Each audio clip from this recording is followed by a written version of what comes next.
Bismillahirrahmanirrahim. Assalamualaikum warahmatullahi wabarakatuh.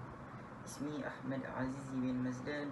اليوم سنناقش كتاب السنة ومكانتها في التشريع الإسلامي للدكتور المصطفى السباعي تحت الموضوع موقف الصحابة من الحديث بعد وفاة رسول الله صلى الله عليه وسلم. Baik, kita mulakan di bab pengenalan. Umum mengetahui bahawa hadis Rasulullah SAW merupakan sumber kedua dalam syariat Islam, sebagaimana sabda Nabi Muhammad SAW, "Taraktu fikum amrayn lan tadallu in tamassaktum bihima, al-kitab wa sunnah." Ini menunjukkan betapa pentingnya hadis Nabi Muhammad SAW dalam syariat Islam. Oleh yang demikian, para sahabat sentiasa memastikan kesahihan hadis dan sampai kepada sekalian umat Islam.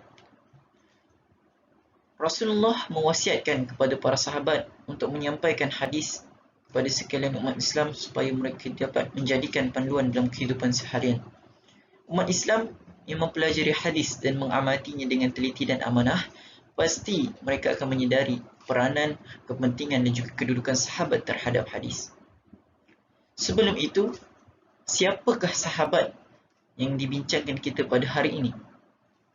Sahabat Nabi menurut Ibnu Hajar Al-Asqalani dalam Isabah Fit Tamyiz As-Sahabah berkata bahawa sahabat Nabi adalah orang yang berjumpa dengan Nabi dalam keadaan beragama Islam dan meninggal juga dalam keadaan agama Islam. Antara sahabat Nabi Muhammad SAW iaitu Abu Bakar Siddiq, Umar Al-Khattab, Uthman Affan dan Ali, dan ramai lagi para sahabat yang masyhur yang kita kenal. Dengan usaha para sahabat sampai hadis kepada sekalian umat Islam dan dapat dijadikan panduan dan pegangan dalam kehidupan. Sebelum pergi lebih lanjut, saya tertarik membawakan satu hadis sebagai gambaran awal kepada tajuk kita pada hari ini, iaitu pendirian sahabat terhadap hadis selepas kewafatan baginda. Kama qala Rasulullah sallallahu alaihi wasallam, "Ballighu anni walau ayah. Wahaddithu an bani Israil wala haraj. Wa man kadzaba alayya mu'tamidan falyatabawwa maq'adahu minan nar." Yang bermaksud, sampaikanlah ilmu daripadaku walaupun satu ayat, dan ceritakanlah tentang Bani Israel, dan itu tiada salahnya, dan barang siapa yang berdusta di atas namaku dengan sengaja, maka siaplah tempatnya di neraka.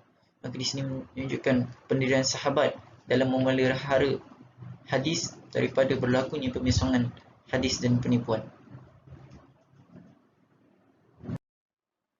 Pendirian para sahabat terhadap hadis selepas kewafatan baginda. Para sahabat baginda Nabi Muhammad SAW memelihara hadis dengan ketat. Kita lihat kata-kata Zaid ibn Arqam, "Kami telah lanjut usia dan kami telah lupa, dan hadis Rasulullah itu amat berat." Kemudian Imam Anas bin Malik juga berhati-hati dari berlakunya penipuan terhadap hadis. Begitu juga sebagaimana Zubair dan Zaid al-Arqam takut berlakunya kesalahan yang tidak disengajakan dalam hadis. Ini menunjukkan pendirian para sahabat sentiasa berhati-hati dalam memelihara hadis dan menerapkan sikap amanah dan disiplin terhadap hadis Nabi Muhammad SAW.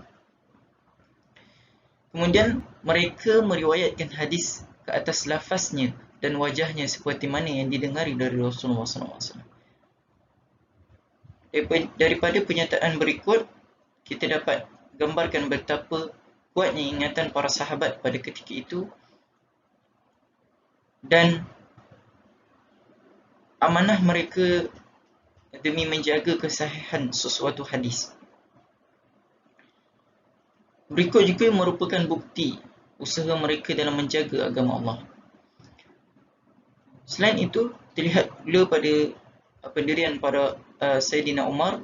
Sayyidina Umar melarang dari berlakunya periwayatan supaya umat Islam tidak sibuk dengan hadis daripada Al-Quran. Sayyidina Umar juga menyuruh berhenti dari mempelajarinya, kerana pada ketika itu Al-Quran belum lagi dimushafkan dan usaha ditumpukan kepada Al-Quran bagi memelihara hadis daripada pemisongan dan penipuan. Umat Islam perlu menghafal hadis dan berpegang padanya. Kita sebutkan tentang penipuan dan pemisongan hadis. Menurut kaedah ahli sunnah, berdusta adalah satu khabar daripada seorang yang memang sengaja atau lalai terhadap sesuatu yang mana khabar tersebut menyalahi hakikat sebenar. Ramai daripada para sahabat memegang hadis dan menyimpannya sehingga ianya tersebar sampai kepada sekalian umat Islam. Hati dan majlis-majlis umat Islam dipenuhi dengan hadis Rasulullah sallallahu alaihi wasallam. Seterusnya, kita lihat Abdullah ibn Abbas mempelajari hadis di sisi kibar sahabah dengan usaha yang tinggi dan dipenuhi dengan kesukaran. Menurut kata Ibnu Abbas, adalah kami disampaikan hadis tentang seorang lelaki dari seorang sahabat. Sekiranya aku menghendaki, aku akan berutus kepadanya sehingga dia datang kepadaku dan berkata padaku. Akan tetapi aku pergi kepadanya dan berkata di depan pintunya sehingga ia keluar kepadaku dan berkata padaku.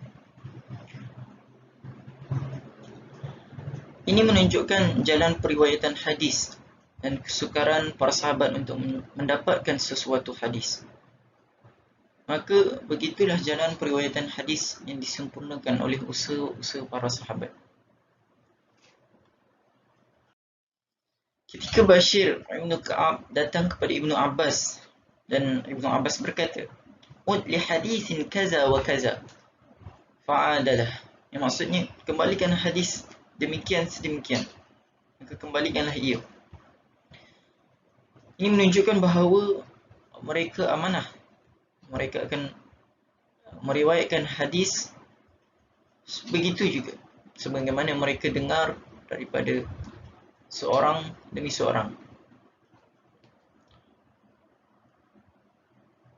Seterusnya, walau bagaimanapun sebahagian sahabat banyak melakukan periwayatan hadis, namun periwayatan hadis ini kurang berlaku pada zaman pemerintahan Abu Bakar dan Osman dan Umar. Kerana pada ketika itu rancangan utama mereka ialah usaha terhadap Al-Quran. Seluruh usaha ditumpukan kepada Al-Quran.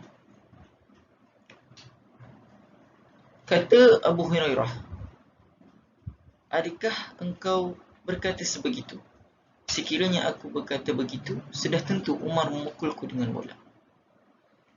Kata Abu Hurairah ini menunjukkan betapa tegasnya pendirian Umar supaya mengurangkan periwayatan hadis dan menumpukan usaha terhadap Al-Quran.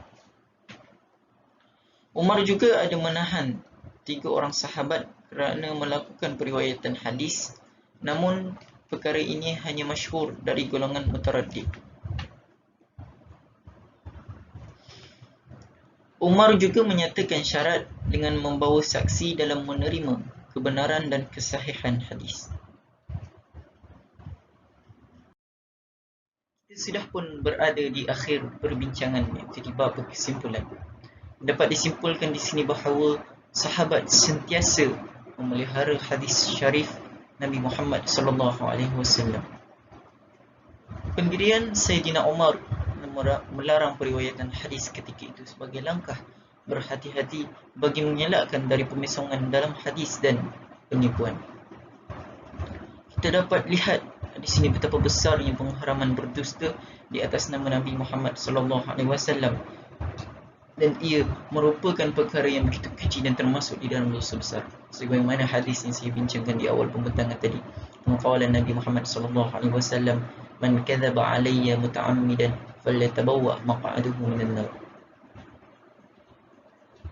Seterusnya, larangan yang diperintahkan oleh Sayyidina Umar tersebut bukanlah larangan tetap, namun hanya sementara bagi mengawal keadaan dan mencegah penipuan dalam hadis kerana usaha ditumpukan kepada Al-Quran. Seterusnya, umat Islam juga perlu mengambil ibrah dengan menghargai adalah jasa para sahabat dalam memelihara dan mengumpulkan hadis dengan kita sewajar mengamalkan dan menturuti sunnah baginda dalam kehidupan seharian. Seterusnya, amanah dalam disiplin ilmu yang telah diterapkan oleh para sahabat. Sewajarnya kami sebagai pelajar mempraktikkan dan mengamalkannya di dalam disiplin ilmu. Dan akhir sekali, dapat kita lihat bahawa umat Islam perlu mentaati arahan pemimpin. Sebagaimana firman Allah Subhanahu wa taala, "Ya ayyuhalladzina amanu athi'u Allah wa athi'u ar-rasul ulil amri minkum." Ila akhir al-ayat. Surah An-Nisa ayat 59. فهذا يكتفي بهذا القدر. إن شاء الله. السلام عليكم ورحمة الله وبركاته. شكرا. مع السلامة.